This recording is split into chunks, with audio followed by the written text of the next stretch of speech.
is a donation from Joseph Manella, who wanted me to put Vince Neil's Exposed versus Bruce Dickinson's Tyranny of Souls. Which album do I like more? I like the Vince album more. I do. I like this album more. And I like Vince's voice on this album more than Bruce's voice on this album.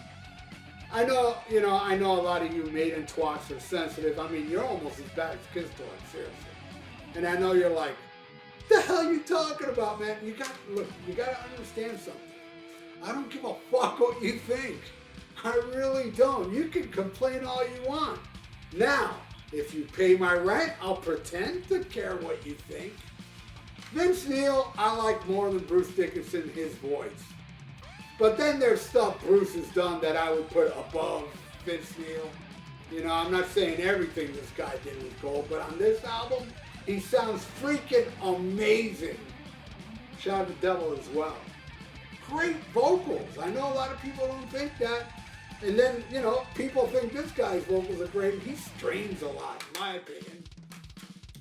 Whatever. Both good albums, but this one's better, I think. Steve Stevens, a freak of nature.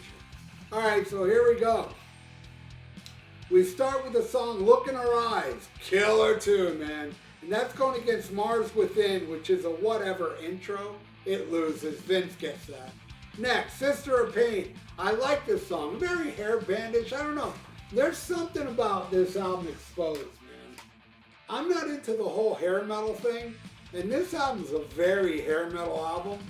And I love it. There are exceptions. I liked, some Skid Row. I liked, I think that's it, you know? Because hair metal, you can say Rat and Doc, and that to me was heavy metal. I'm not calling that shit hair metal. You can, though. Knock yourself out. But I love this. This is one of the greatest hair metal albums, in my opinion. I would put this above all the big sellers of hair metal, you know? But, this came out a couple years too late. If this shit came out in the 80s, it would have been huge. No doubt. And I love Sister of Pain. That's going against Abduction. Bruce Dickinson wins that, hands down. Abduction rules, right? Next, Can't Have Your Cake versus Soul Intruders. Again, Can't Have Your Cake is hair metal goofiness that I really like. I like it. And that's going against Soul Intruder, which I like more. So I'm giving that to Bruce Dickinson. All right, next. Fine Fine Wine. I don't like this one. That's going against Kill Devil Hill, which is not great either. But I'm going to give it to Bruce Dickinson on that. All right, next. The Edge versus Navigate the Seas of the Sun, which is a cool song, but it loses because The Edge is beyond epic. What Steve Stevens does in that song, the way Vince sings on that tune. Time on the Edge. Fucking awesome. I'm giving it to The Edge. Next. Can't Change Me, which is like one of those hair metal power ballads, which is rare for me to say I like, but I do. I like this hair metal power ballad. And that's going against River of No Return. Man, what a great tune. I like it even more. I'm giving that to Bruce Dickinson. All right, next. The Sweet cover, Set Me Free versus Power of the Sun. Man, it hurts for me to say this, but I'm giving it to Power of the Sun. Now, if I was to put the Power of the Sun against the original Sweet version, I'd give it to the Sweet. But Vince does an awesome job on it. I think their version is great, but I'm giving it to Bruce. All right, next, Living in Luxury versus Devil on a Hog. Easily Living in Luxury, which is either my favorite or second favorite song, probably my favorite.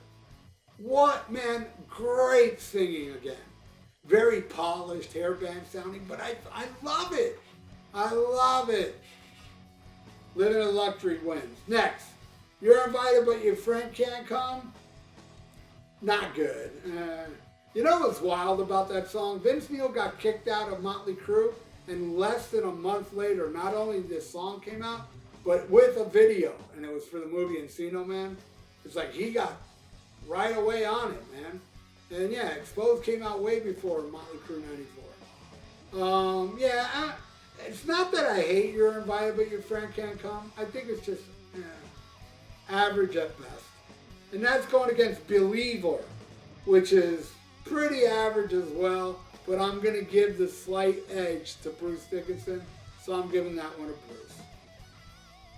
All right, next, Getting Hard versus A Tyranny of Souls. Getting Hard. I love it. Total sleazy hair metal shit I'm not really into, but I love this shit. So I'm giving it to Vince. All right, I got to throw in the bonus track for Bruce Dickinson so it can match it up with the last song, Forever. This song is kind of dated power ballad schlop that I actually like.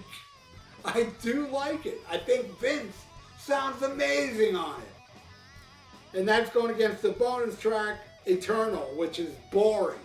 And I can see why it was a bonus track. So Joseph, there's the final score. And there you go, man. Bruce won, but I like the Vince Neil more. It's all luck of the draw, people. What do you all think? If you know both these albums, leave it in the comments below. And if you'd like to donate, I got a PayPal in the description below. So thank you so much, Joseph, as always, and everybody out there watching. Thank you all. Please subscribe to my channel if you haven't. Ring the little notification bell and like the video.